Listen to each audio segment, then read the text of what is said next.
Hi, my name is Erin Schmidt, and I'm working with Us Together this summer as a Vista Summer Health Associate. My role is to educate the local refugee and immigrant community about the benefits, safety, and necessity of the COVID-19 vaccine. To bring awareness, I have conducted a series of informative interviews with Us Together's clients, caseworkers, as well as health providers and leaders in the community about these issues. As an organization, we believe that widespread vaccination is essential to ending the pandemic and protecting everyone's health. We hope that these interviews can provide a greater understanding of the current struggles and provide strategies to help encourage widespread vaccination among refugees and immigrants.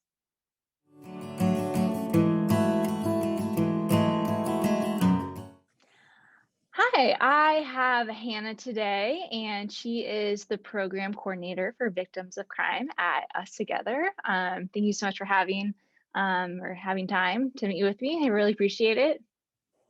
Absolutely. Glad to be here and glad for the opportunity. Thank you for having me. Of course. So I just see if you could just share a little bit about yourself and what your role is at Us Together. Perfect. Yes. So I've been working at Us Together for the past 4.5, 5 years. I started as a volunteer for the Survivors of Torture program that was, running at the agency at that time. And a position was open for me to join in. So I started officially working in 2016, and I was a case manager for, I did start as a case manager for that Survivors of Torture program and did that for 3 years. That grant ended in 2018, if I remember correctly. And after that, the agency wanted to develop a victim services department at Us Together. So we started applying for other grants to continue working with, limited English proficient populations beyond their reception and placement program, which is usually very short. It's a 90-day period, and that ends very quickly.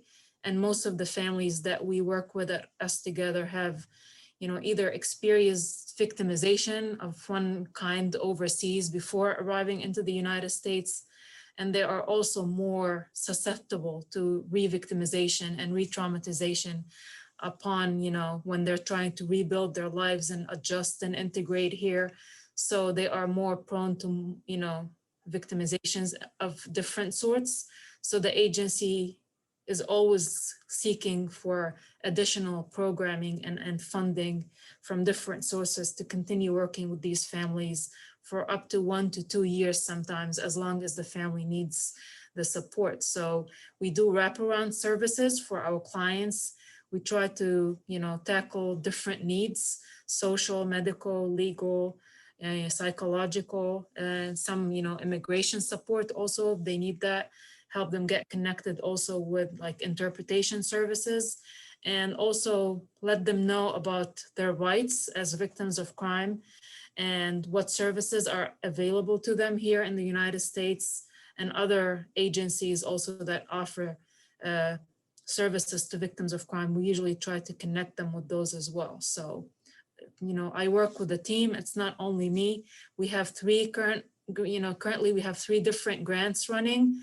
One for, sexual assault through the Hawaii Department of Health, and another one for violence against women through the Department of Justice. And that, addresses different, victimizations that women face and gender-based violence. And we also have a 3rd grant to address female genital mutilation.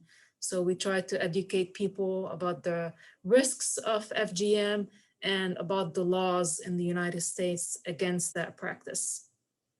We work with diverse populations, and I'm always learning from the people I work with, so it's really great. Of course. Thanks for sharing. Just one quick thing. What kind of drove your passion to work with victims of crime? So I am an immigrant myself. I'm a first generation, immigrant from Lebanon. And I've lived, through the Lebanese civil war, and I had to, come to the United States to rebuild my life here.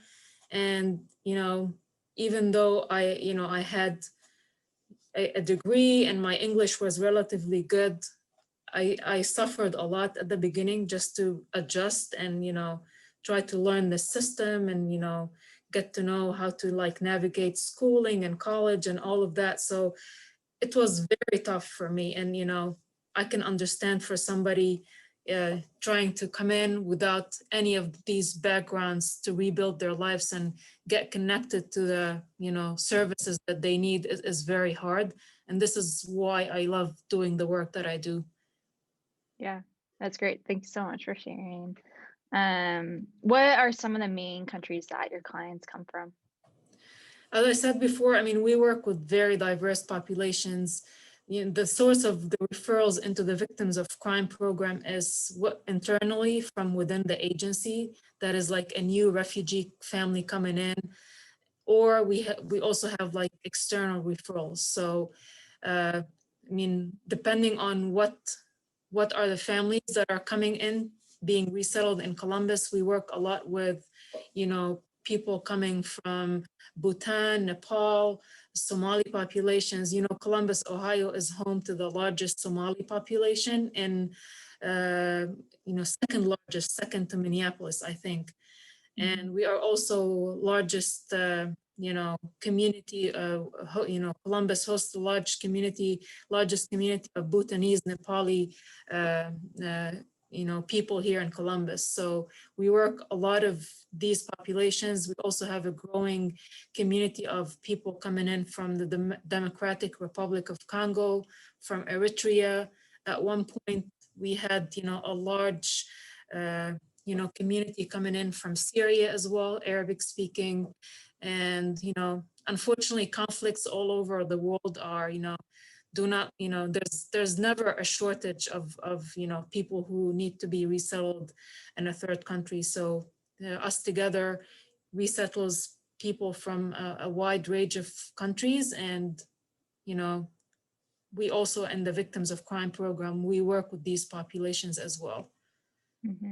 Yeah, well, thanks so much for sharing. That was really informative. As I've shared, and I this summer am working to erase some of the disparities and trying to get immigrants and refugees vaccines for COVID. And I know there have been it's just been really hard, and there have been some barriers that they face. And so I'd love to just kind of get your perspective. How have your clients kind of responded to COVID in general, and also to taking the vaccine?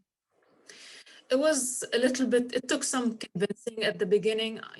We work with, as I said, limited English proficient population. So even though, the local government and Columbus Public Health did a great effort on, educating and translating all that information into like the different languages that are prevalent here in Columbus, it does take, some member from the community, like speaking to the community themselves to like just convince them that the vaccine is good and it's there and it's safe for them. So, we had to do a lot of talking and convincing at the beginning, but most of our populations are calling now asking to, for our assistance to schedule for, taking these vaccines. So it's going much smoother. So that's good. Are there any kind of stories that you have of somebody just that was really hesitant to take the vaccine based on religious concerns or cultural things?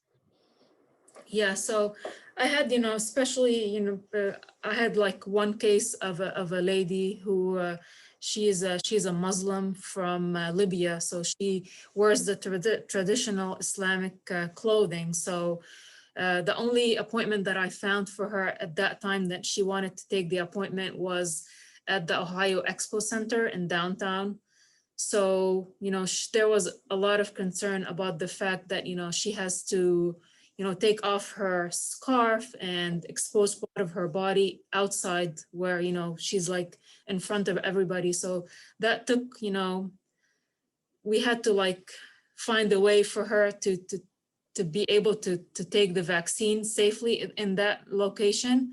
So, and I also talked to Columbus Public Health to see for these specific people, you know, who have those cultural concerns and religious concerns, if they can find some other ways to administer the vaccines, especially in a setting where you're not in a pharmacy, you're like in a drive-through, and it has to be done in front of people. So what has been the response of Columbus Public Health when you reached out to them?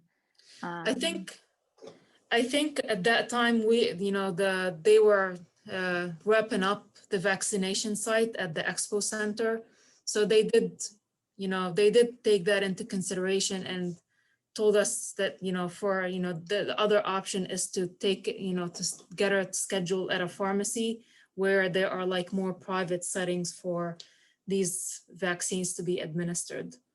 Right. Yeah, I think it's definitely important for the city and Columbus in general to be really aware of all these differences. And everybody wants we want people to be vaccinated, but also to be comfortable. Yes. So yes. Yeah, are there like any other fears that some of the refugees and immigrants have had in taking the vaccine? Let me see. It's just I think it's a matter of logistics, getting to the transportation site. A lot of our clients, I work a lot with asylum seekers and undocumented immigrants and victims of human trafficking who are working to get their status adjusted in the United States. These populations usually do not have access to a car, and since they're not eligible for Medicaid, they cannot use medical transportation to get to that vaccine site. So bringing more of these opportunities into these communities where some of these populations reside, I think it's gonna be very, very necessary to get everybody. Yeah, definitely.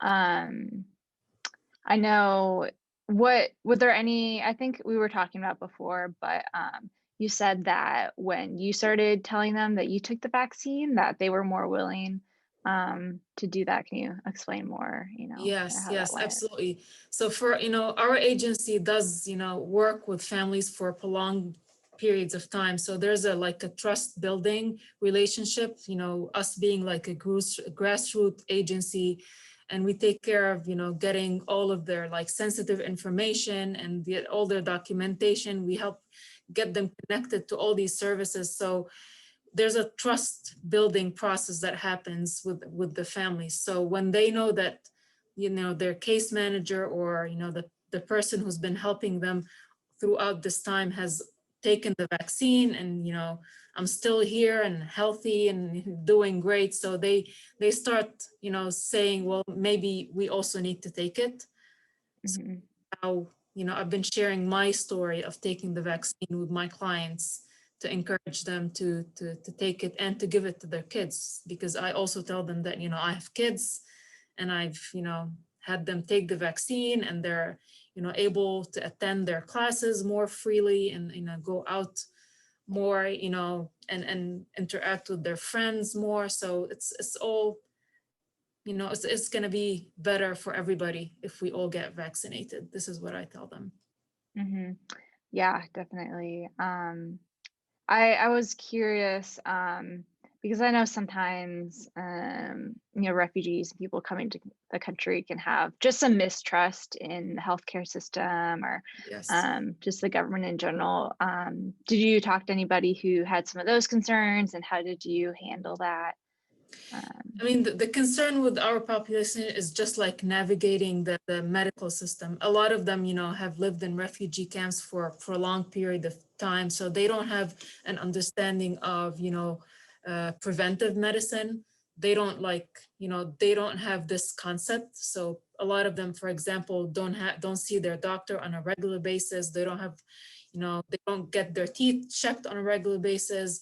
Emotional health, this is something also that we have to help them overcome the stigma. So there's a lot of stigma that we have to help them resolve. And definitely the vaccine was part of it, with all the, the dialogue and back and forth that happened with the vaccines and the media. So, you know, it did take some time, but I think we are over that, and we are at a period of time where logistics and getting the vaccines to these neighborhoods is what we need to be, talking about and considering at this time.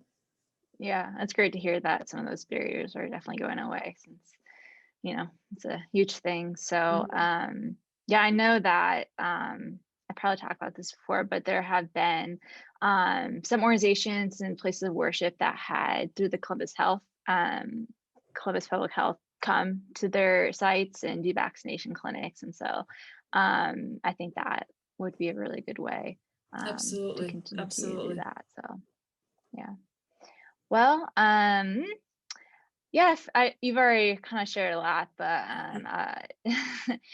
are there any other ways you feel that the city or health providers could do to kind of help refugees and the immigrant communities get vaccinated or feel comfortable getting vaccinated? I think just, keeping the conversation going and making sure that, a lot of people are talking to the community at different points of contact. So, here as case manager, we talk about it. So if they go also to a hospital setting, or they're seeing their doctor, or, any kind of setting, the more they hear about it, the better it is. And, just as we said, having the translated material in their own language, some people may not be ready to listen at that time, but if they are, getting away from the appointment with a translated material with resources of who to call, if they change their mind and they're ready to take the vaccine and they need to schedule that appointment. So getting those material translated into the different languages, I think it's going to be really, really valuable. Yeah, great. Well, thank you so much. I really enjoyed talking to you, and I think your input will be really helpful to all of us. So thank you so Absolutely. much. Glad to be able to do this. Thank you, Erin. You're welcome. Bye. Bye.